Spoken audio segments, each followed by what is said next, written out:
जय हिंद फ्रेंड्स। घटना चक्र की सीरीज में टफ क्वेश्चन की सीरीज में हमारा चल रहा था आर्थिक एवं सामाजिक विकास, जिसमें इसके पहले के क्वेश्चन नंबर, यहाँ क्वेश्चन नंबर 96 का जो क्वेश्चन नंबर हमने डिस्कस किया था वो वीडियो चैनल पे अपलोड है। 98 नंबर क्वेश्चन देखेंगे जो कि टफ क्वेश्चन है, सिर्फ ओनली टफ क्वेश्चन ही हमें देखना है, जैसे मैच दी फॉलोइंग स्टेटमेंट वाले, कथन कारण वाले।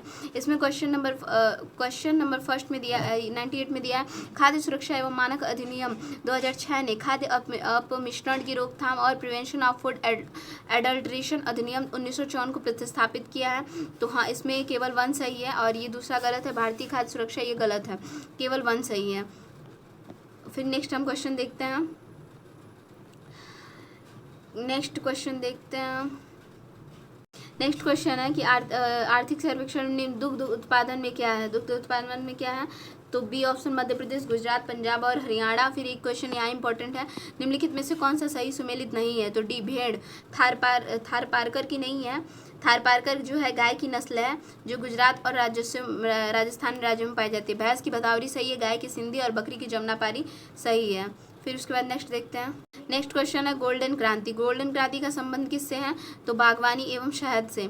गोल्डन क्रांति का संबंध किससे है, तो बागवानी एवं शहद से। गोल्डन कलर की शहद होती है, ग्रे उर्वरक से। पीली क्रांति तिलहन से। ब्लैक क्रांति जो है पेट्रोलियम से, पेट्रोलियम उत्पादन से है। नेक्स्ट क्वेश्चन देखते हैं।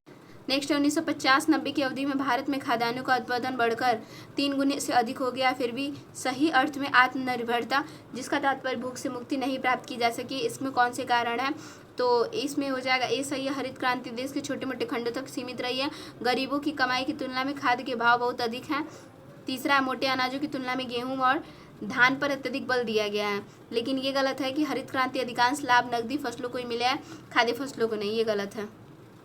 नेक्स्ट क्वेश्चन है कि राष्ट्रव्यापी मृदा स्वास्थ्य कार्ड स्कीम, साइल हेल्थ कार्ड स्कीम का उद्देश्य क्या है। सिंचित कृषि योग्य भूमि, इसका आंसर देख लेते हैं 126 का। इसका राइट आंसर हो जाएगा बी, केवल 3 हो जाएगा। क्या पूछा है कि साइल हेल्थ कार्ड स्कीम जो मृदा गुणवत्ता के आधार पर किसानों को दिए जाने वाले ऋण की मात्रा आकलन में बैंकों का समर्थ बनाना। नेक्स्ट है गहन कदन संवर्धन के माध्यम से पोषण सुरक्षा हेतु पहल के संदर्भ में निम्नलिखित कथनों में से कौन सा सही है। सी ऑप्शन हो जाएगा 1 और 2। इस पहल का उद्देश्य उन्नत उत्पादन और कटाई उपरांत प्रौद्योगिकी को निर्देशित करना और एवं समूह उपागम क्लस्टर के साथ एकीकृत रीति से मूल्यवर्धन तकनीकों को निर्देशित करना। इस योजना में निर्धन, लघु, सीमांत और जनजाति किसान को बड़ी हितधारिता है, स्टेक है। तो 1 और 2 जो है इसमें सही हो जाएगा।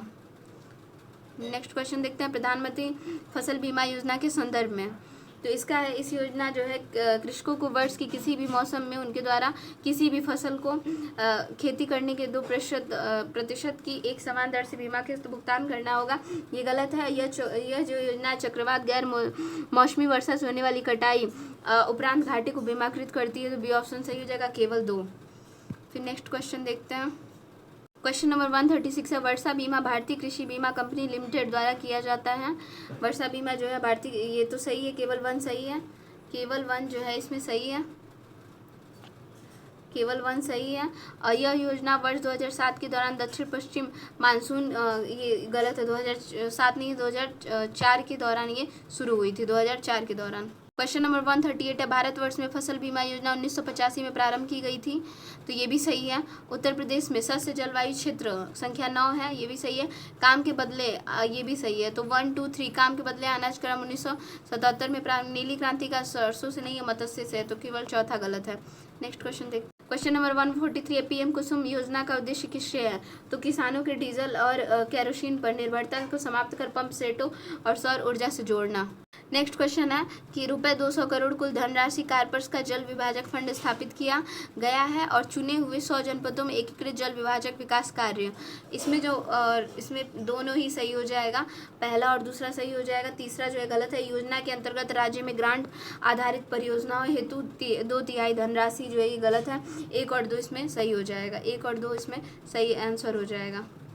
फिर नेक्स्ट क्वेश्चन है, त्वरित सिंचाई लाभ कार्यक्रम 1996-97 में गरीब किसानों की ऋण सहायता उपलब्ध कराने के लिए, गरीब किसानों से नहीं होगा, राज्य को ऋण सहायता उपलब्ध कराने के लिए शुरू किया गया। तो ये गलत है। कमांड क्षेत्र विकास कार्यक्रम 1974 और 75 में जल उपयोग दक्षता का विकास के लिए शुरू किया गया। तो बी ऑप्शन सही हो जाएगा, केवल 2 इसमें सही है। मेरे से गलती हो गई है कि मैं सारा वीडियो रिकॉर्ड करती थी लेकिन स्टॉप हो गया था, इसलिए मुझे फिर दोबारा से मुझे बोल के इसको रिकॉर्ड करना पड़ रहा है। नेक्स्ट क्वेश्चन हम देखते हैं। नेक्स्ट है भारतीय कृषि अनुसंधान परिषद के निम्नलिखित तकनीकी परियोजनाओं के विचार कीजिए और आरंभ के वर्ष के अनुसार कालक्रम अनुसार व्यवस्थित कीजिए। तो दिया हुआ है ए ऑप्शन इसमें सही हो जाएगा। पहले क्या आएगा, तो दूसरा आएगा। पहले कृषि विज्ञान केंद्र आएगा, उसके बाद प्रयोगशाला में खेत कार्यक्रम। कृषि विज्ञान केंद्र कब का है, तो कृषि विज्ञान केंद्र 1974 का है। इसको मैं थोड़ा वो करती हूँ ताकि दिखे। कृषि विज्ञान केंद्र कब का है, तो 1974 का है। उसके बाद प्रयोगशाला से खेत कार्यक्रम, तो ये 1979 का है। 1979 का है प्रयोगशाला से खेत कार्यक्रम। उसके बाद थर्ड है राष्ट्रीय कृषि तकनीकी कार्यक्रम, जो कि 1998 का है। उसके बाद दिया है राष्ट्रीय कृषि नवोन्मेषी कार्यक्रम, जो 2006 में की गई थी। तो राइट आंसर इसका ए हो जाएगा। राइट आंसर ए हो जाएगा। फिर नेक्स्ट हम क्वेश्चन देखते हैं। क्वेश्चन नंबर 174 है, चीनी के हर मौसम के लिए केंद्र सरकार गन्ने का सामयिक न्यूनतम मूल्य निर्धारित करती है। तो गलत है, न्यूनतम मूल्य नहीं है, ये पहला गलत है। पहला क्यों गलत है, यहाँ देख लेंगे कि उचित लाभकारी मूल्य करती है ना कि न्यूनतम, तो ये गलत है। और आवश्यक वस्तु अधिनियम के अंतर्गत चीनी और गन्ना आवश्यक वस्तु हैं, तो हाँ ये सही है। केवल बी जो है सही है। फिर नेक्स्ट क्वेश्चन हम देखते हैं। सभी अनाजों, दालों, तिलहनों का न्यूनतम समर्थन मूल्य मतलब एमएसपी पर प्रारंभिक खरीद भारत की किसी भी राज्य केंद्र शासित प्रदेश यूटी में असीमित होता है। तो ये गलत है, ना तो एक ना ही दो। फिर है कि अनाजों एवं दालों को एमएसपी किसी भी राज्य केंद्र शासित प्रदेश में उस स्तर पर निर्धारित किया जाता है जिस स्तर पर बाजार का मूल्य कभी नहीं पहुंच पाते हैं। तो डी इसमें ना पहला होगा ना दूसरा होगा, गलत है। नेक्स्ट क्वेश्चन हम देखते हैं। कृषि लागत और कीमत आयोग में 32 फसलों के लिए न्यूनतम समर्थन कीमतों की सिफारिश करता है और केंद्रीय उपभोक्ता मामलों, खाद्य सार्वजनिक वितरण मंत्रालय, ये गलत है। खाद्य सुरक्षा मिशन आरंभ किया है, ये गलत है। क्योंकि देखिए 22 फसलों के न्यूनतम समर्थन मूल्य है, ठीक है, निर्धारित किया गया था और इसको जो है ना कृषि मंत्रालय के द्वारा इसको आरंभ किया गया था, तो गलत है। और इसमें पूछा है कि एमएसपी की घोषणा आर्थिक मामलों की कैबिनेट ने किस में की है, तो जौ है और रागी है। उसके बाद है मूंगफली है, जौ है, रागी है, मूंगफली है और तिल है।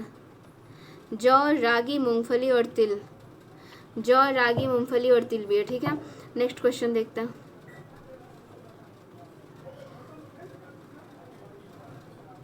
नेक्स्ट क्वेश्चन है कृषि लागत मूल्य CACP के निम्नलिखित में से कौन कौन से उद्देश्य हैं। तो इसमें देखिए ए ऑप्शन हो जाएगा। कृषि मूल्यों का स्थिरीकरण है, कृषकों के लिए सार्थक वास्तविक आय स्तरों का सुनिश्चय है, पहला सही है, दूसरा सही है।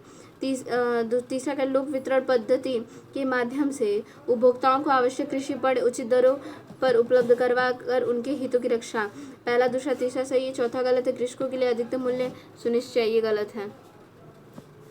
नेक्स्ट है समर्थित मूल्यों पर खाद्यान्नों की सार्वजनिक खरीद नीति सुनिश्चित करती है। तो कृषि मूल्य पर स्थिरता को, कृषकों की प्रेरणादायक मूल्य को और सार्वजनिक वितरण के लिए खाद्यान्नों के भंडारण को, तो सी ऑप्शन हो जाएगा, ABC। नेक्स्ट है न्यूनतम समर्थन मूल्य के संदर्भ में कथनों पर विचार कीजिए, कौन सा सही होगा। यदि बाजार मूल्य ज़्यादा है तो किसान सरकार को बेचेंगे, गलत है।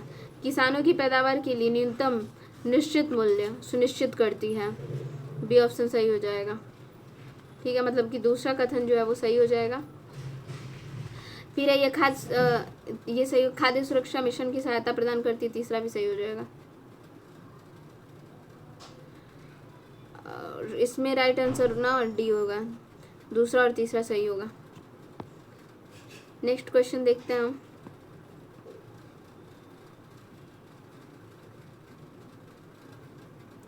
सार्वजनिक वितरण प्रणाली को बनाए रखने के लिए सुरक्षित भंडार के निर्माण के लिए जिन कीमतों पर सरकार खाद्यान्न करती है वे हैं कौन कौन से।